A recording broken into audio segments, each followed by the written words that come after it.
মই মোদীৰ শিষ্য, মই নৰেন্দ্ৰ মোদীৰ অধীনত কাম কৰিছোঁ, হিমন্ত বিশ্ব শৰ্মাৰ অধীনত কাম কৰিছোঁ। মুখেৰে কম এটা কৰিম এটা, মুখেৰে কথা প্ৰতিশ্ৰুতি দিম, প্ৰতিশ্ৰুতি পালন হ'ব, এইটো মোদীৰ অধীনত হ'বই নোৱাৰে।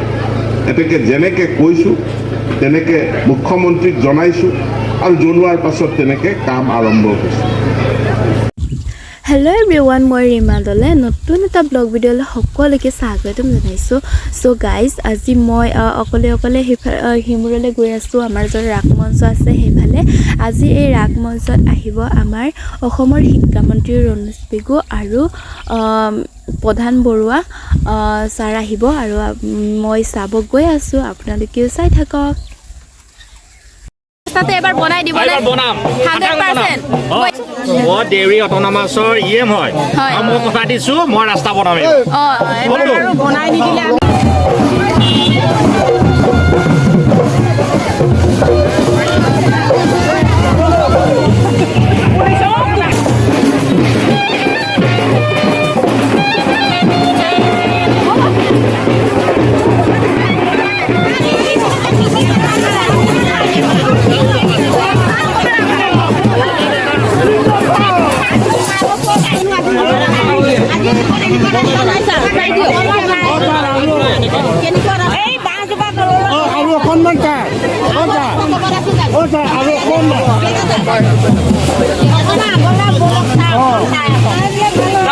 বৰষুণ পৰিলেতো গাড়ী মটৰে মন্দিৰৰ পৰা সেৱা কৰি ওলাই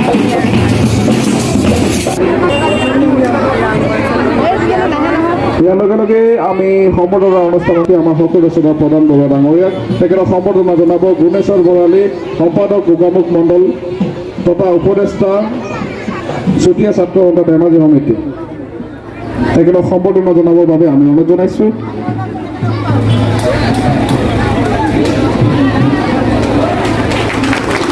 ইয়াৰ পাছতে সম্বৰ্ধনা জনাব বিচাৰিছোঁ ধেমাজি সমষ্টিৰ বিধায়ক তথা অসমৰ মাননীয় মন্ত্ৰী ডাক্তৰ ৰণোজ পেগু ডাঙৰীয়াক তেখেতক সম্বৰ্ধনা জনাবৰ বাবে লকেশ্বৰ ডেকা, বুথ সভাপতি 90 নং বুথ সমিতি।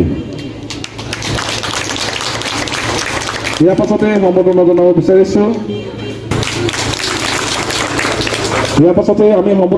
বিচাৰিছোঁ তিনিওটা দলে এখন ৰাজনৈতিক সভা ইয়াত আয়োজন কৰিছে। এই ৰাজনৈতিক সভাত আমাৰ মাজত উপস্থিত আছে অসম চৰকাৰৰ মাননীয় মন্ত্ৰী ডাক্তৰ ৰণোজ পেগু ডাঙৰীয়া। এই অঞ্চলৰ এই লতাকৰ গোটেই ৰাইজক বচাবৰ কাৰণে পৰ্যায়ক্ৰমে আমি বান নিয়ন্ত্ৰণৰ কামখিনি আমি কৰিম।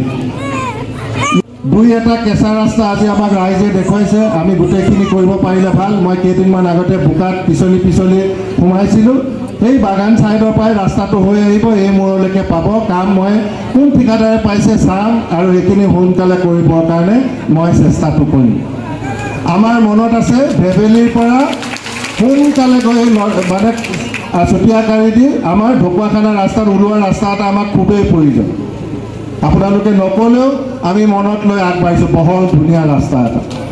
ঠিক তেনেকৈ আমাৰ এইফালে এডুটেদি গৈ আমি সোৱণশিৰি সেই ধাবাৰ ওচৰত পোৱা তাৰো আমাৰ এটা ৰাস্তা লাগে। তেতিয়াহে আপোনালোকৰ অঞ্চলটো বেছি পোহৰ নিচিনা লাগিব। তো এইখিনি আমি মনত লৈ গৈ আছোঁ, কিন্তু কাম ঢেৰ। আপোনালোকে নিজেও দেখিছে যে আমি কিমান স্পীডত এতিয়া খনাত দলংখনো বনাব লাগে, পেহীয়তীও বান্ধিব লাগে। এই মেলেকি দীঘলীটো এতিয়া মাথাউৰিটোহে বনাইছোঁ, ৰাস্তাকেইটা এতিয়াও বনাব পৰা নাই। এডুটেদি গৈ একেবাৰে মাজুলী উলিয়াব লাগে, পঞ্চায়ত বেছি সেইফালে আছে। তো এই গোটেই বিষয়বিলাক আমি চব জেগাৰ কাৰণে চাই আছোঁ। কোনেও এইটো ভাবিব নালাগে কাৰোবাক আমি পিছফালে চাইছোঁ, কাৰোবাক আগফালে চাইছোঁ। এইটো কেতিয়াও নহয়। আমি সামগ্ৰিকভাৱে লখিমপুৰ লোকসভাত কি কাম কৰিলে মানুহৰ সোনকালে লাভ হ'ব পাৰে সেই বিষয়বিলাক আমি মানে উলিয়াই পিনে আটাইকেইজন আমি বিধায়ক নৱ দলে ৰণোজ পেগু ডাঙৰীয়া, ভুৱন, আমাৰ মানৱ ডেকা ডাঙৰীয়া, নাওবৈচা ভৰতনৰকো আমি সুধো দৰকাৰ পৰিলে। তো এই ধৰণে আমি কাম কাজখিনি কৰিবৰ কাৰণে আমি প্ৰয়াস কৰিছোঁ।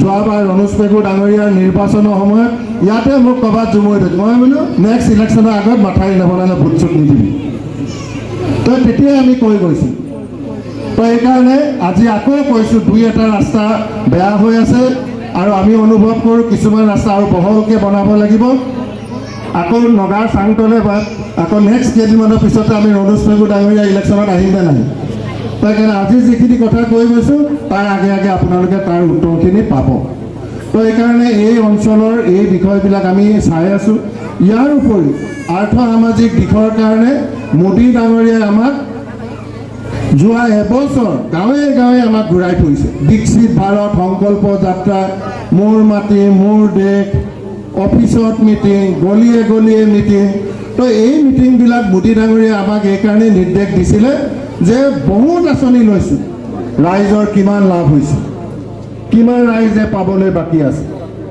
সকলোৱে পাইছেনে নাই এইখিনি খবৰ ল'বলৈকে সেই আঁচনিবিলাকক আমি তদাৰকী কৰি আছিলোঁ আৰু আমি আৱাস যোজনা কাৰণ আমাৰ মোদী ডাঙৰীয়াই 4 কোটিহে ঘৰ অনুমোদন কৰি 10 বছৰত কাম কৰিছিল আৰু 4 কোটি ঘৰ বনাওঁতে প্ৰতিখন পঞ্চায়তৰ 70% মানুহৰ ঘৰ হৈছিলে আৰু 30% পাবলৈ বাকী আছিল তো এইকাৰণে শেষৰখন অধিৱেশনত আমি আৰু আমাৰ জিলাটো সোনকালে এই কাম আৰম্ভ হ'ব সকলোকে অৰুণোদয় দিয়াৰ কাৰণেও চিন্তা চৰ্চাখিনি কৰিছোঁ আমি কেইদিনমানৰ ভিতৰতে 5-4 দিনৰ ভিতৰতে আপোনালোকৰ ওচৰলৈ ফৰ্ম আহিব ফৰ্ম ফিল আপ কৰিব ফৰ্মখিনি ফিল আপ কৰিব তো এইটো মোৰ বিনম্ৰ অনুৰোধ তাত আমাৰ 5খন আঁচনি 1 নম্বৰ অৰুণোদয় 2 নম্বৰ নিযুত মইনা যাৰ ঘৰ ছোৱালী মেট্ৰিক দিছে কাৰণ মেট্ৰিক পাছ কৰাৰ লগে লগে 10,000টো ভৰাব লাগিব 3 নম্বৰ আঁচনিখন হৈছে নামঘৰ 4 নম্বৰখন হৈছে আপোনাৰ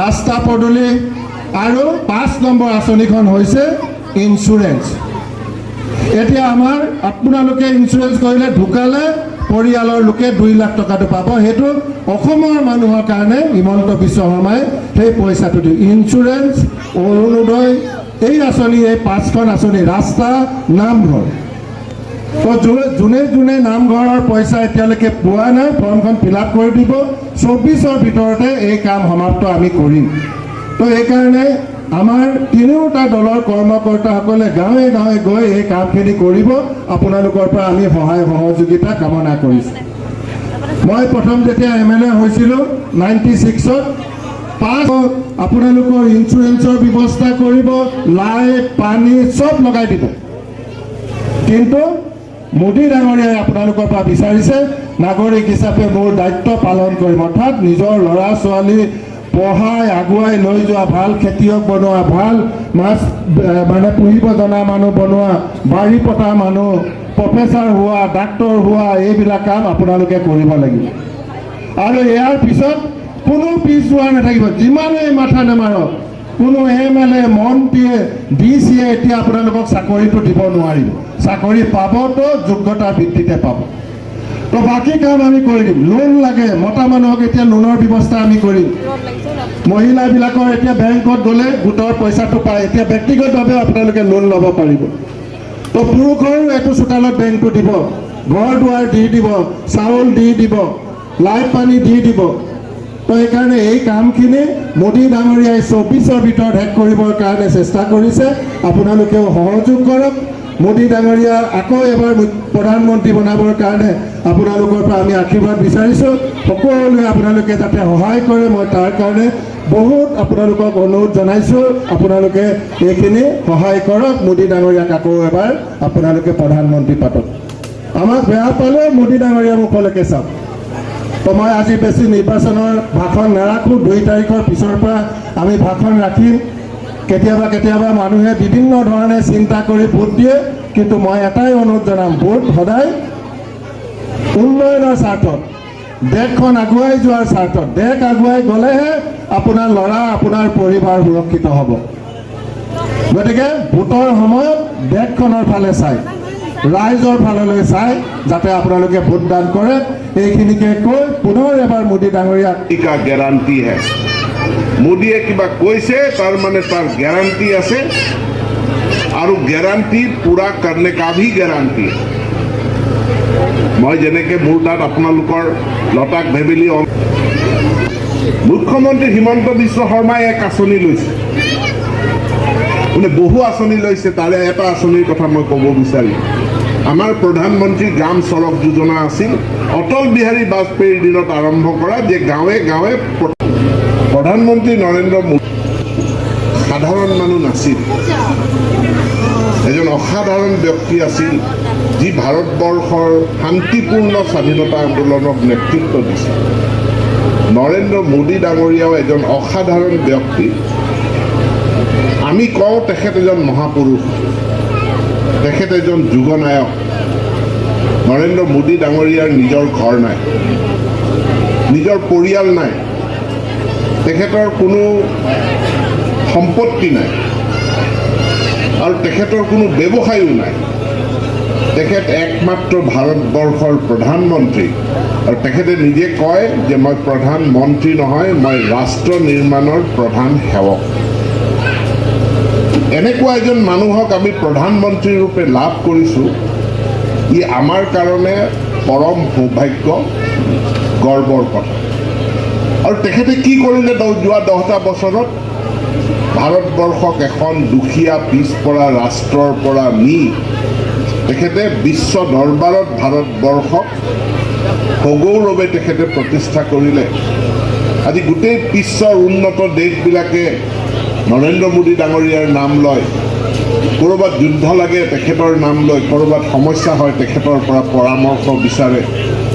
আৰু এই 10টা বছৰত ভাৰতবৰ্ষ এখন পিছপৰা দেশৰ পৰা এখন উন্নত শক্তি, কোভিডত আক্ৰান্ত হৈ কৰোণা হয় যেতিয়া বন্ধ হৈ গৈছিল, কৰোণাৰ পৰা বাচিবলৈ ভেকচিন লাগে, ভাৰতে নিজে তেখেতৰ নেতৃত্বত আমি ভেকচিন নিজে বনাইছোঁ, নিজেও লৈছোঁ, বেলেগ ৰাষ্ট্ৰকো বেলেগ মানুহকো আমি দিবলৈ সক্ষম।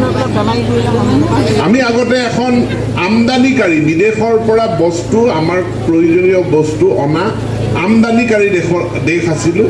এতিয়া আমি ৰপ্তানি কৰি, অৰ্থাৎ আমাৰ পৰা আমি বিদেশলৈ বহুত বস্তু প্ৰেৰণ কৰোঁ, তেনেকুৱা দেশলৈ আমি ৰূপান্তৰিত কৰোঁ। যদি আমি এই লোকসভা সমষ্টিটো চাওঁ, লখিমপুৰ লোকসভা সমষ্টি, আগতে ময়ো ইয়াত MP উঠিছিলোঁ নিৰ্দলীয়, সমষ্টি আছিল, শদিয়া যাবলৈ 3বাৰ ঘাট পাৰ হ'ব লাগে। দেউৰী ঘাট माता की बोलो बोलो बोलो भारत माता की बीजेपी जिंदाबाद बीजेपी जिंदाबाद तरुण जिंदाबाद एजीपी जिंदाबाद জনশক্তি জিন্দাবাদ। ধন্যবাদ সকলো লোকে আমি পুনৰবাৰ অশেষ ধন্যবাদ জ্ঞাপন কৰিছোঁ।